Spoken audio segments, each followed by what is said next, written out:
Total information అనేది A to Z ఏమి జరుగుతుంది సురేష్ కొద్దిగా జరిగాడా అని చెప్తాను. ఓకే, చంద్రగిరి స్టేషన్కి వచ్చేస్తాను. తమ్ముడు చంద్రగిరి స్టేషన్కి వెళ్తాను.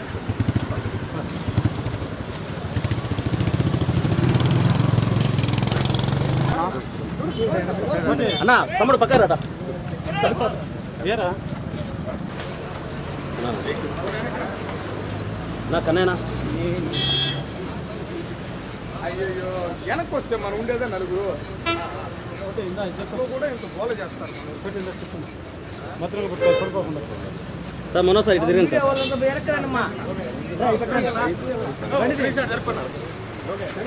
సార్ గురు బషీర్ దేవుడు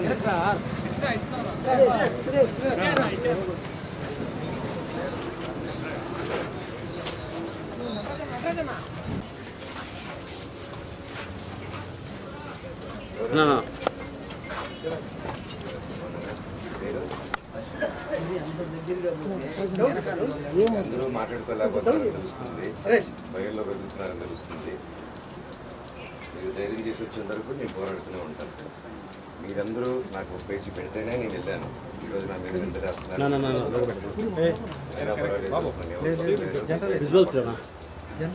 ధైర్యంగా ఉండండి అందరూ. సార్ ఒకసారి రండి ఇక్కడికి. సార్ ఒకసారి ఇక్కడ రండి. ఆయన నమస్కారం. అందరికి నమస్కారం.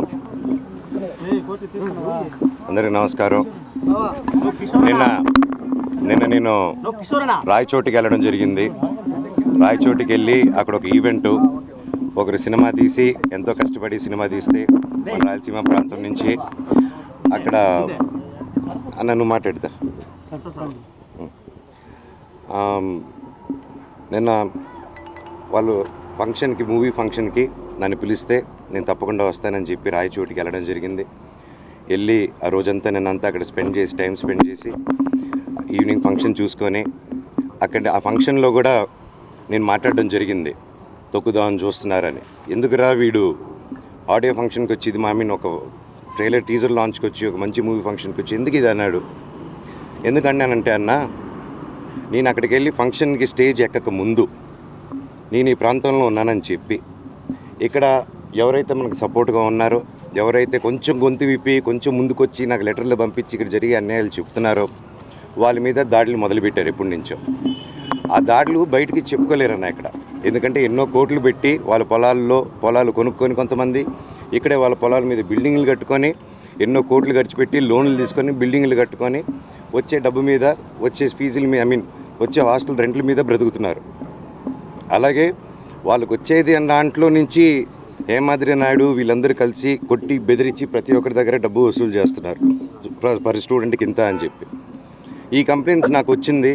ఇదేంటి ఇలా జరుగుతున్నాయంట, ఇవన్నీ మనుషుల్ని పంపిస్తున్నారు, ఇలా కొట్టిపిస్తున్నారు అని చెప్పి నేను క్వశ్చన్ రేజ్ చేసిన తర్వాత నా మీద ఇలా అబండాలు వేయడం, కుటుంబ సమస్యలని చెప్పడం, ఇదంతా ఒక మీడియా హెడ్గా ఇంతకుముందు పనిచేసి ఇప్పుడు మీడియా బ్యాక్గ్రౌండే లేకుండా ఒక క్యాంపస్కి, ఒక ఎడ్యుకేషన్ 17,000 మంది స్టూడెంట్స్కి హెడ్గా ఉండి క్యాంపస్ని నడిపిస్తూ ఇక్కడ ప్రతి ఒక్కరిని బెదిరించుకుంటూ ఒక క్వశ్చన్ అడిగితే ఒక మీడియా స్టైల్, వీడి మీద ఒక స్టోరీ క్రియేట్ చేయడం, అలాగా వీడి మీద ఒక స్టోరీ క్రియేట్ చేసి వీడు తాగేసి వచ్చి ఆస్తుల కోసం అడుగుతున్నాడు, కొట్లాడుతున్నాడు అని చెప్పి, సరే వీడంటే ఇంక్లూడ్ చేస్తే వీడు వినడు, వీడి వైఫ్ని ఇంక్లూడ్ చేద్దాం, వీళ్ళ పిల్లల్ని ఇంక్లూడ్ చేద్దాం, సరిపోతే వాళ్ళ అమ్మని కూడా ఇంక్లూడ్ చేద్దాం అనుకుంటూ లేడీస్ మీద టార్గెట్ చేయడం మొదలుపెట్టారు.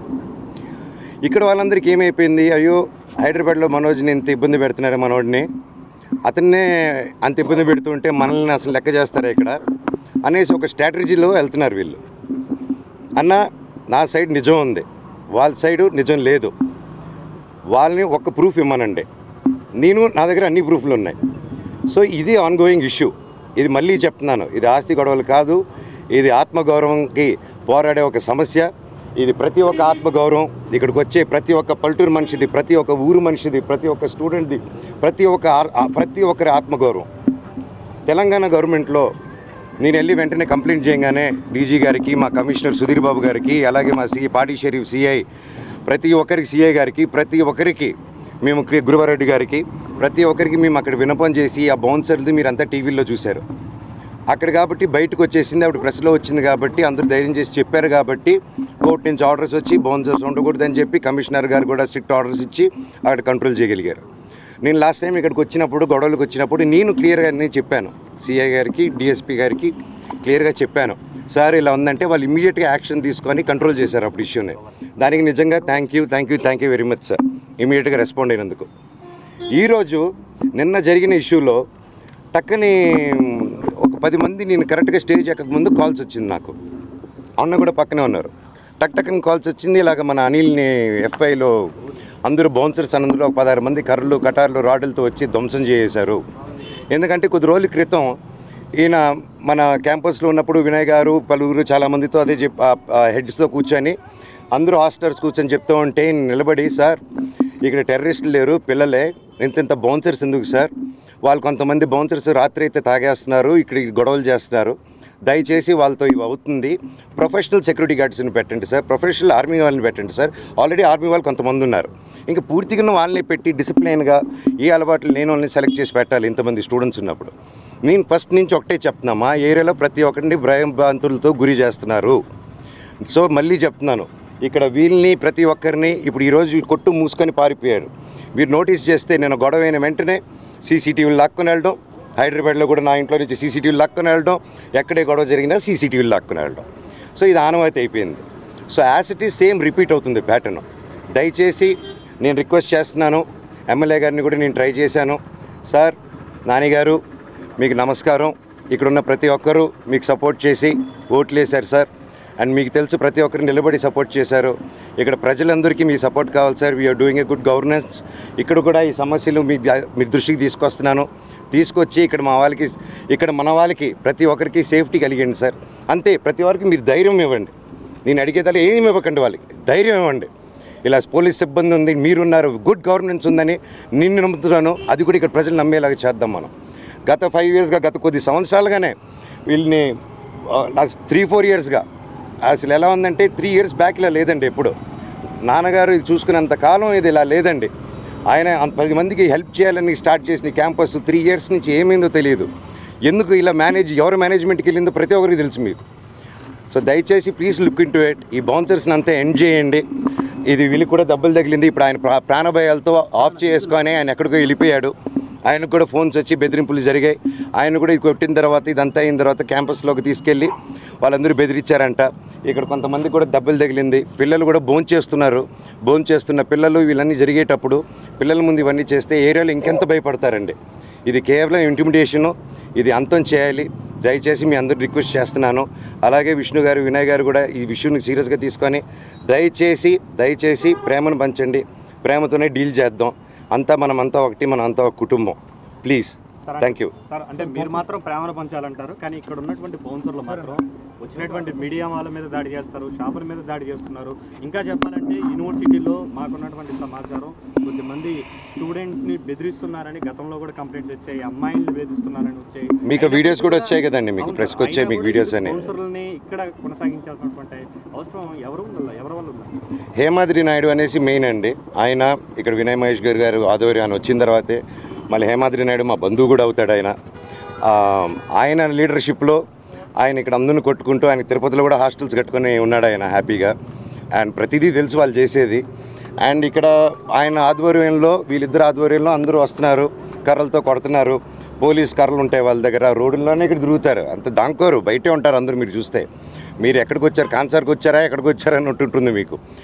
అదండి, నేను మిగతాది ఇంకెక్కువ మాట్లాడకూడదు. నేను స్టేషన్కి వెళ్ళి సిఐ గారు, డిఎస్పీ గారు న్యాయం చేస్తారని చెప్పారు. నేను ఇక్కడ భయపడే వాళ్ళందరినీ తోడు తీసుకెళ్తున్నాను, వాళ్ళు తోడుగా వెళ్ళి వాళ్ళే కంప్లైంట్ పెడతా అన్నారు. సో నేను ప్రాసెస్ ప్రకారం వెళ్తానండి. అండ్ సురేష్ గారు, ఈయన కూడా ఇక్కడ హాస్టలర్ అండి, హాస్టల్ ఓనరు. ఈయన పోరాడారు, ఈయన లెటర్ పెట్టారు, అది కలెక్టర్ గారి దగ్గర కూడా వెళ్ళింది. దయచేసి ఒకసారి ఆయనకి వినండి ఏం జరిగిందో ఒకసారి మాట్లాడండి. యాక్చువల్గా చెప్పాలంటే మోహన్ బాబు గారు మాకు దేవుడండి. మేము గత 2 సంవత్సరాల నుండే మాకు సమస్యలు ఉండేది. 2 సంవత్సరాలకు ముందు అయితే మోహన్ బాబు గారు మాకు దేవుడు. నేను బిల్డింగ్ కట్టుకునే టైంలో కూడా డైరెక్ట్గా మోహన్ బాబు గారిని సార్ని కలిసి సార్ కట్టుకుంటున్నానంటే కట్టుకోరా బాగా సంపాదించుకో అని చెప్పారు. కానీ ఈ 2 సంవత్సరాల వ్యవధిలో ఏం జరిగిందో మాకైతే తెలియదు. కానీ మేము అనేక రకాలుగా ఇబ్బంది పడుతున్నాం. కనీసం వాళ్ళ మీద మేము మాట్లాడితే మమ్మల్ని ఎక్కడ చంపేస్తారో అన్నంత భయాలు కూడా మాకున్నాయి. మాకు సెక్యూరిటీ కూడా కల్పించాల్సిందే. మాకు ప్రాణహాని కూడా అని చెప్పుకోవాలి మా పరిస్థితులు. ఇప్పుడు ఎవరు వాళ్ళ మీద బయటపడి ఎవరు చెప్పలేము. అదే చెప్తున్నారు కదా, నిన్న ఇక్కడ కూడా పగలగొట్టేశారు హోటల్ అంతా. బయట వాళ్ళు ఎవరు లేదండి, బయట వాళ్ళు ఎవరు లేరు. అక్కడ వర్క్ చేసే వాళ్ళు ఎవరెవరు ఉంటారు. మనకైతే అందరి పేర్లు మనకేం తెలియదు. వాస్తవంగా లోపల పరిస్థితులు మనకు తెలియవు కదండి. మోహన్ బాబు గారు అయితే చేయించరు, సార్ అయితే చేయించరు. వాళ్ళ దగ్గర ఎవరు చేపిస్తున్నారో మనకు క్లారిటీస్ అయితే మనకు లేవు. అది స్టేషన్లో చెప్తా అంటున్నాడు అన్న, ఎందుకంటే ఆయన నోటితో చెప్పలేరు ఇప్పుడు. అది పరిస్థితి.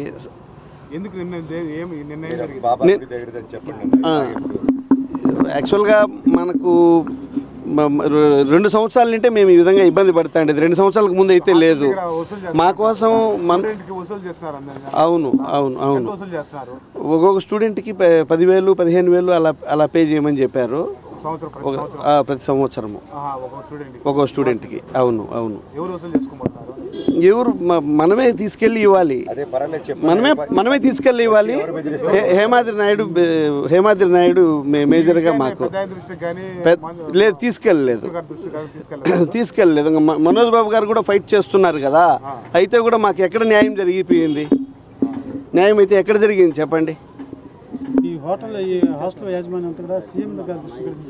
తీసుకెళ్ళాం. సీఎం గారి దృష్టికి కూడా ఒక 16 మంది 20 మంది దాకా సైన్లు చేసి సీఎం గారి దృష్టికి కూడా తీసుకెళ్ళాము. కానీ ఎక్కడి నుండి ఏమి రిజల్ట్ అయితే ఏం మాకు అనుకున్న విధంగా లేదు.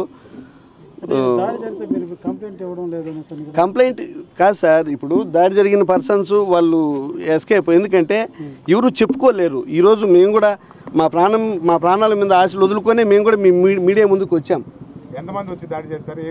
నిన్న యాక్చువల్గా జరిగినప్పుడు ఒక 10-15 మంది వచ్చి మొత్తం పగలు కొట్టేశారు అని చెప్పారు. హోటల్ లోపల ఇలా జరిగింది. యాక్చువల్గా దీని ఓనర్ ఒక గ్లాసు ఏదో టేబుల్ పగిలిపోయిందంట కింద పడి. వాడు ఏదో ఆవేశంలో ఒకవేళ తప్పు మాట్లాడినా కూడా వాడిని మోహన్ బాబు గారు పిలిపించి అక్కడ 4 దెబ్బలు కొట్టి కూడా వదిలేయచ్చు కదా. కానీ వాళ్ళ బతుకును వాళ్ళ భవిష్యత్తును నాశనం చేస్తే ఎంతవరకు అది సమంజసం? అది వాళ్ళ జీవితాలను నాశనం చేసే విధంగా చేయడంలో చేసుకోలేకుండానే ఉన్నాం, చేసుకోలేం కూడా. ఈరోజు ఇంత జరిగింది కదా. ఎవరు ఇప్పుడు కనీసం 10 మంది కొడతా అంటే కూడా ఒక్కరు కూడా బయట వచ్చి చెప్పలేని పరిస్థితి కదా. ఎవరు సపోర్ట్ ఎవరు పోయారు? ఎవరు పోలేం. మేమంతా మాకు బౌన్సర్లు లేరు, మాకు బాడీ గార్డులు లేరు. మా బతుకులు మేము బతకాల. నిద్ర లేచినప్పటి నుండి ఈవినింగ్ వరకు మాకు ఏదో పనులు అవి ఇవి, పిల్లలకు భోజనాలు అవి ఇవి ఉంటాయి. ఆ సైన్లు పెట్టించుకుని చెప్పాను. మా హైదరాబాద్ గొడవ అయిన వెంటనే అడిగి ఈ విషయం నేను ఎత్తిన వెంటనే అడిగారు, వచ్చి ఏం చేశారు చెప్పండి. తర్వాత అందరి దగ్గర కూడా సైన్లు చేయించుకొని ఎవరు చేయించారు చెప్పండి, ధైర్యంగా చెప్పండి మీరు. అదే హేమాద్రి నాయుడు వీళ్ళంతా కలిసి అందరి దగ్గర చవరాలు చేయించుకొని మేమేం తీసుకోవట్లేదని కూడా అన్ని హాస్టల్ ఓనర్స్ దగ్గర కూడా సైన్లు తీసుకొని మళ్ళీ పేపర్లో పబ్లిష్ చేయడం జరిగింది. ఎవరు? మేము ఆ రోజు రాలేము, ఈరోజు రాలేము. ఈరోజు ఏదో మనోజ్ బాబు వస్తే చూస్తామని వచ్చాము. ఇంకా కానీ జరిగేది మన కళ్ళ ముందర ఇంత జరుగుతూ ఉంటే మనము ఇంకా చెప్పదామని చెప్తున్నాం. బానిసత్వమే. ఆన్ గ్రౌండ్లో వచ్చి మనుషులను కొట్టేది, లీడ్ చేసేది హేమాద్రి నాయుడు. అది clear cut sir. And photographer Mouli అని ఉంటారు. మళ్ళీ ఇంకోరి పేరు రావట్లేదు, చెప్తాను మీకు. వీళ్ళు ముఖ్యంగా అందరు ఎవరిని అడిగినా మీరు డైరెక్ట్గా మొహం మీద కెమెరా పెడితే ఎవరు అడగరు. దయచేసి మీరు హోంవర్క్ చేయండి, కొంచెం మీ స్టింగ్ ఆపరేషన్స్ చేసుకోండి. మీరు చుట్టుపక్కల ఉన్న కనుక్కొని మీరు ఒక్కరు చిన్న రీసెర్చ్ చేయండి. ఆ తర్వాత నేను చెప్పేది తప్ప రైటా. తప్పు చెప్తే ఈ మనోజ్ గారి షర్టు పట్టుకోండి మీరు వచ్చి. థ్యాంక్ యూ అన్న.